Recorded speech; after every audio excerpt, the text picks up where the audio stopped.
bridging communities worldwide. We broadcast diverse international content from Europe, Asia, Africa, and now right here in the USA. Watch us via Roku on your smart TV. Submit your own content to 1530entertainmentllc@gmail.com. Download the Millennium TV app from the App Store to stream our shows anywhere, anytime. Millennium TV.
Welcome to Millennium News 24/7 Daily Local News Update. I'm your host, Jasmine McTague, coming to you live from Jersey City, New Jersey.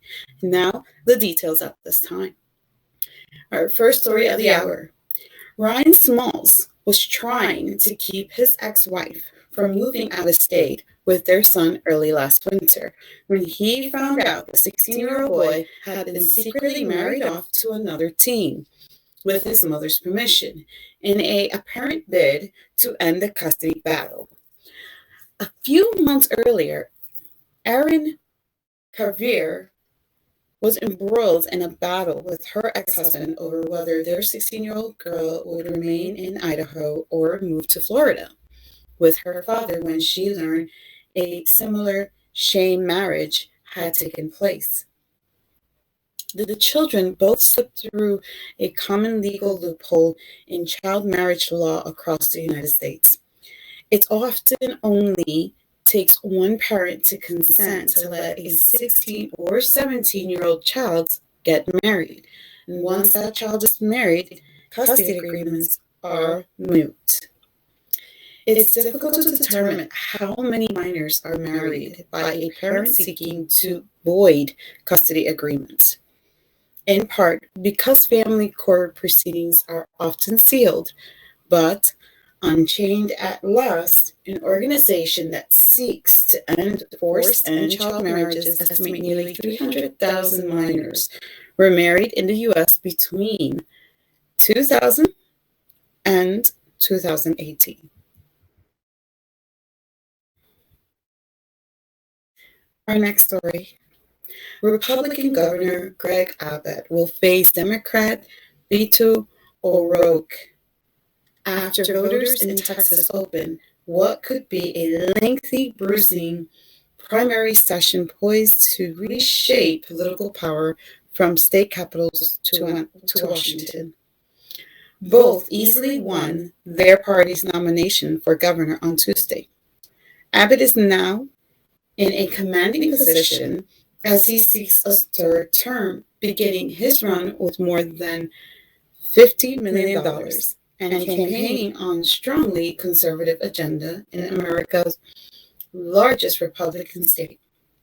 That leaves O'Rourke facing an uphill effort to recapture the magic of his 2018 Senate campaign when he nearly ousted Ted Cruz. This group of people, and then some, are going to make me the first Democrat to be governor of the state of Texas since 1994, O'Rourke told supporters in Fort Worth, where in 2018 he flipped Texas' largest red county.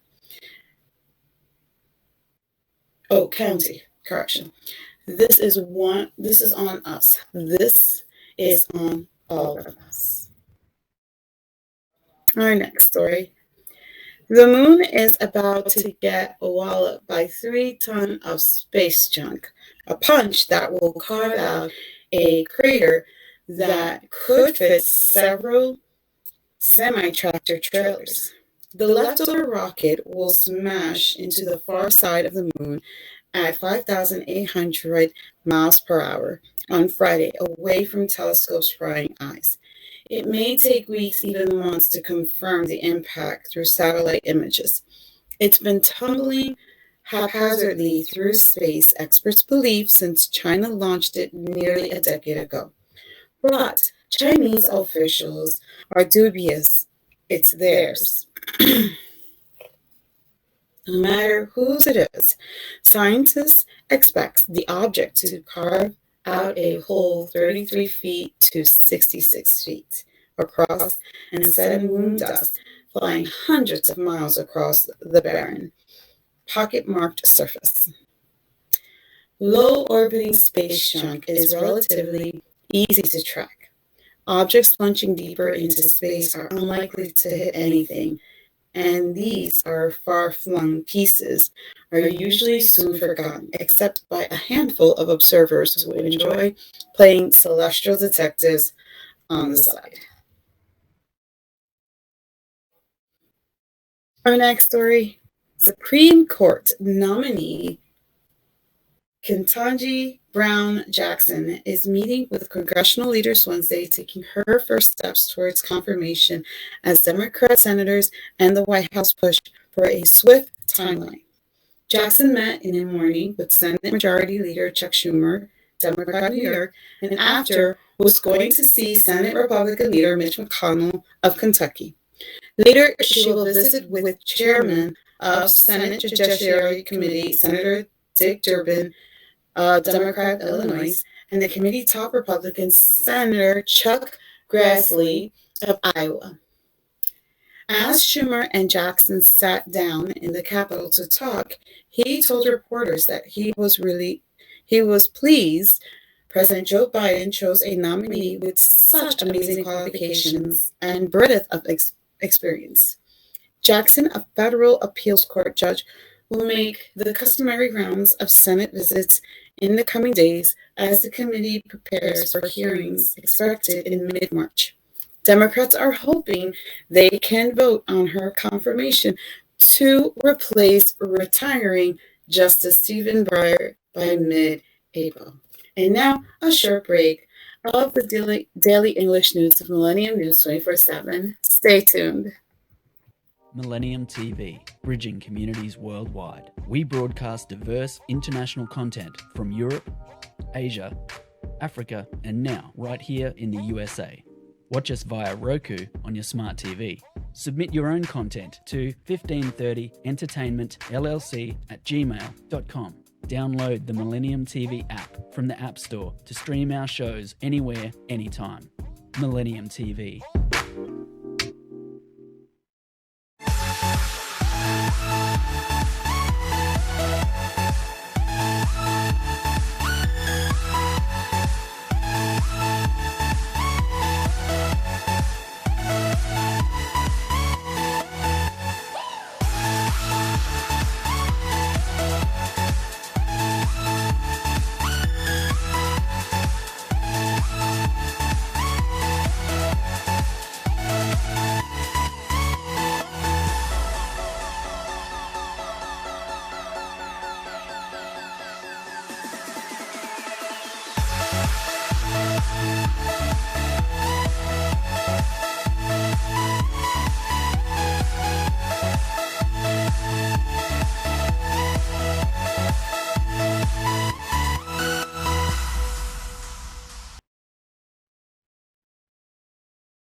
Welcome to Millennium News 24/7 Daily Local News Update. I'm your host, Jasmine, McTague. And now, the story of the hour. The federal government has a fresh warning to states seeking billions of dollars from President Joe Biden's infrastructure law to widen roads, protect the safety of pedestrians and bicyclists, or risk losing funds. In a new report submitted to Congress and obtained by the Associated Press, The Department of Transportation says it will aim to prioritize the safety and health of the multiple users of the typical 21st century roadways, from riders of public transit and electric scooters to Uber rider shares, pickups, and people delivering goods. Projects such as bike paths and traffic roundabouts, enhanced sidewalks, pedestrian pathways to bus stops, and transit lanes will be favored in the distribution of funds. In doing so, the department, led by Transportation Secretary Pete Buttigieg, seeks to change a long-time focus by the states to direct federal money towards adding lanes to relieve congestion and speed car flow, often at the expense of mostly non-white communities living next to the busy roadways. Continuing on our stories, the State of the Union last night. President Joe Biden announced Tuesday night in his State of the Union address that the United States is banning Russian flights from its airspace in retaliation for the invasion of Ukraine. The move follows similar actions by Canada and European Union this week. Biden also issues an anonymous warning that without consequences, Russian President Vladimir Putin's aggression wouldn't be contained to Ukraine. I am announcing that we join our allies in closing off American airspace to all Russian flights, further isolating Russia and adding an additional squeeze on their economy, Biden said. The ban would come on top of a wide range of sanctions the U.S., Europe, and other nations have imposed on Russia that have caused the value of its currency, the ruble, to plunge and are expected to hammer its economy. On Sunday, the European Union and Canada announced they were closing their airspace to Russian airlines and private planes owned by wealthy Russians. On to our next story, and continuing on Russia. Russia's renewed its aerial assault Wednesday on Ukraine's second largest city in a pounding that lit up the skyline with balls of fire over populated areas, even as both sides said they were ready to resume talks aimed at stopping the fighting. 7 days into this Russian invasion, a refugee crisis unfolded on the European continent, with the United Nations saying that more than 870,000 people have fled Ukraine, and that number could soon hit 1 million. Ukraine State of Emergency Service reported that more than 2,000 civilians have been killed, but that could not immediately be independently verified, and neither side has disclosed its military casualties. On to our next story. President Joe Biden related a faulty Democratic talking points about guns in his first State of the Union speech, made as his plan on electric vehicles sound more advanced than it is, and inflated the sweep of his infrastructure package. On several fronts, he presented ambitious as achievements. A look at some of his claims Tuesday night and a glance at the Republican response. While hospitalizations indeed are down from last summer, deaths remain high. The Center of Disease Control Prevention's COVID tracker shows 289 deaths on July 1st of 2021.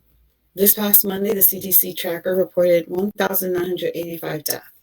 Biden asking Congress to pass measures he said would reduce gun violence, repeal the liability shield that makes gun manufacturers the only industry in America that can't be sued, the only one. And now a short break from our daily English news of Millennium News 24/7. Stay tuned. Millennium TV, bridging communities worldwide. We broadcast diverse international content from Europe, Asia, Africa, and now right here in the USA. Watch us via Roku on your smart TV. Submit your own content to 1530entertainmentllc@gmail.com. Download the Millennium TV app from the App Store to stream our shows anywhere, anytime. Millennium TV.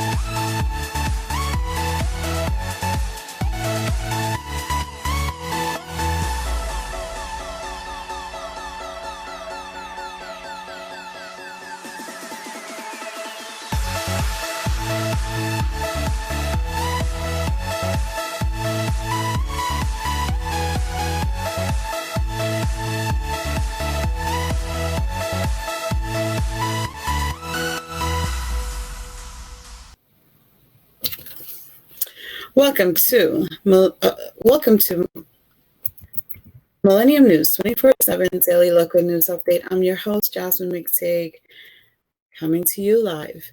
Now, the story at this time. Russia and Ukraine. Day 7 of the Russian-Ukraine conflict. Russia continues to attacks on crowded Ukrainian cities, and a lengthy convoy of Russian tanks and other vehicles advanced slowly towards the capital, Kyiv.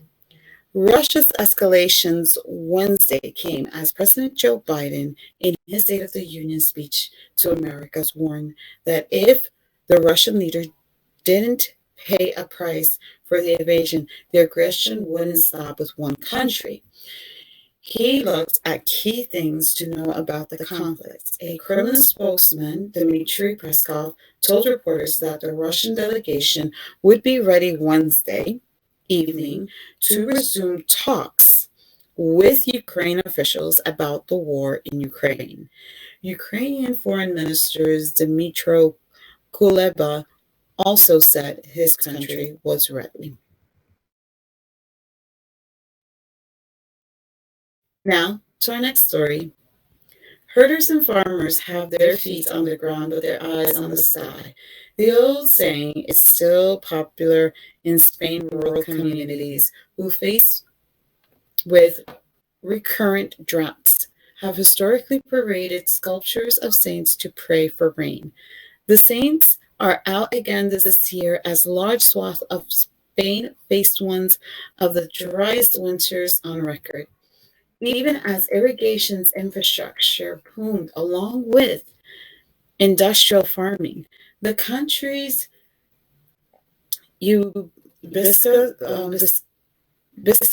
dams and desolations plants are up against a looming water crisis scientists have been warning about for decades.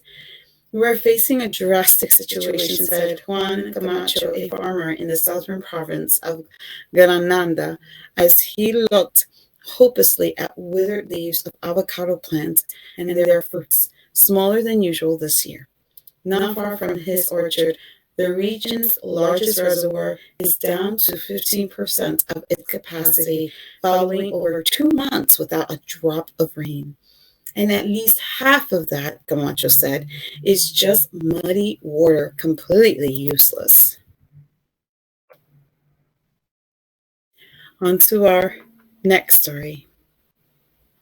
India is asking its nationals to leave Ukraine's second largest city of Kharkiv by Wednesday evening based on information that Indian authorities have received from Russia. External Affairs Ministry spokesman Arindam Bagchi said India's national has been advised to move to three safe zones some 15 kilometers or 9 miles away. Bagchi declined to give details about what information New Delhi had received from Russia, which is invading Ukraine. Bagchi also said nearly 17,000 Indian nationals, mostly students out of an estimated 20,000, have left Ukraine. India is trying to evacuate the rest to nearby countries. European Union members, Malta says it's suspending the processing of applications from Russian and Belarus nationals for a so-called Golden Passport program in the wake of the EU sanction on Russia. Now to our next story in Africa. Although Africa has contributed relatively little to the planet's greenhouse gas emissions, the continent has suffered some of the world's heaviest impacts of climate change, from famine to flooding. Yet, from its coral reefs to its highest peaks, the reverberation of human-caused global warming will only get worse, according to the new United Nations report. The UN Intergovernmental Panel on Climate Change predicted Monday that the Saharan flood, heat, and droughts will increase, and Africa's rich array of wildlife and plants will decline, and glaciers on its most iconic mountains will disappear in coming decades. On a continent already grappling with high poverty levels and food insecurities, the panel warned that the fishermen and farmers will feel the pain of future climate change on their lives and livelihoods. And now a short break from the daily English news of Millennium News 24/7. Stay tuned. Millennium TV, bridging communities worldwide. We broadcast diverse international content from Europe, Asia, Africa, and now right here in the USA. Watch us via Roku on your smart TV. Submit your own content to 1530entertainmentllc@gmail.com. Download the Millennium TV app from the App Store to stream our shows anywhere, anytime. Millennium TV.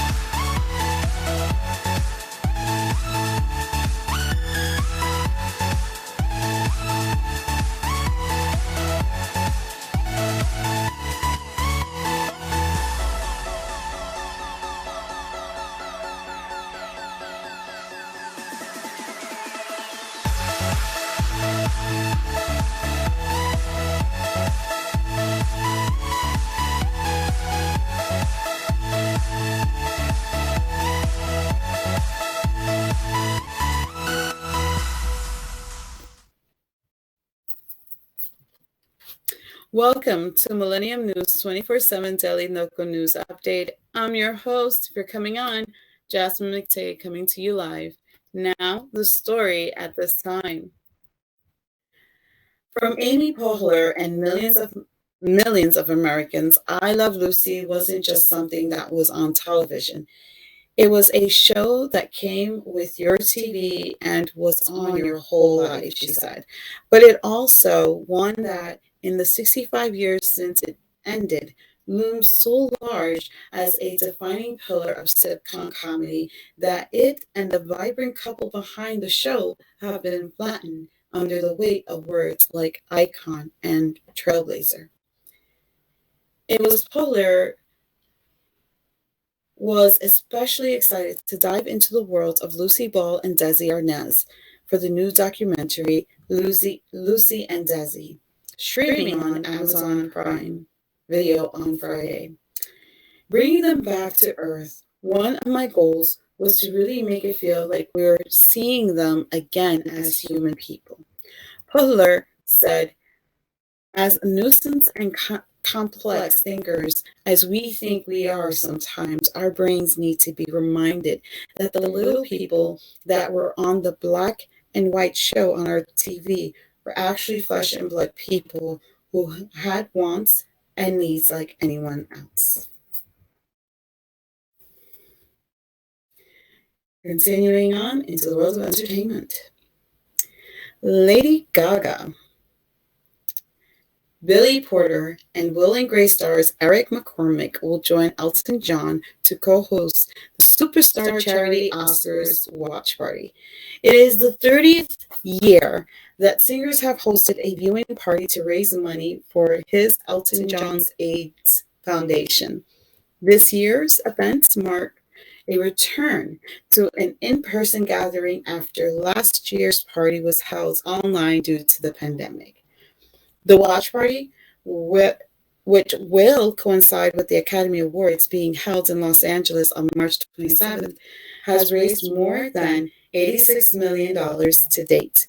Organizers said singer-songwriter Brandy Carley will perform during the event. Porter is the Emmy-winning star of Pose, a show that ended in four seasons run on FX last year.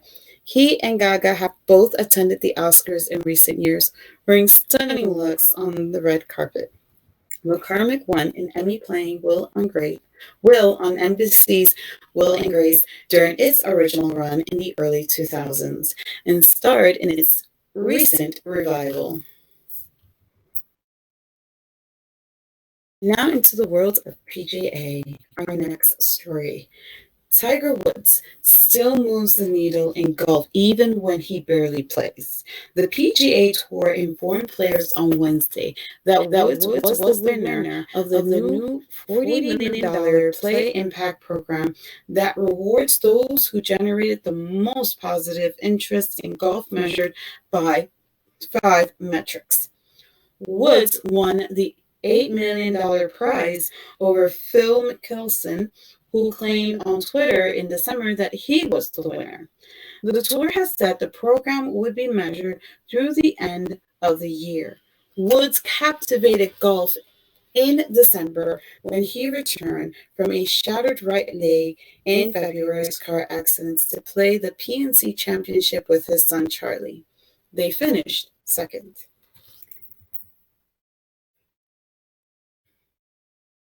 And now to our final story, Olympics.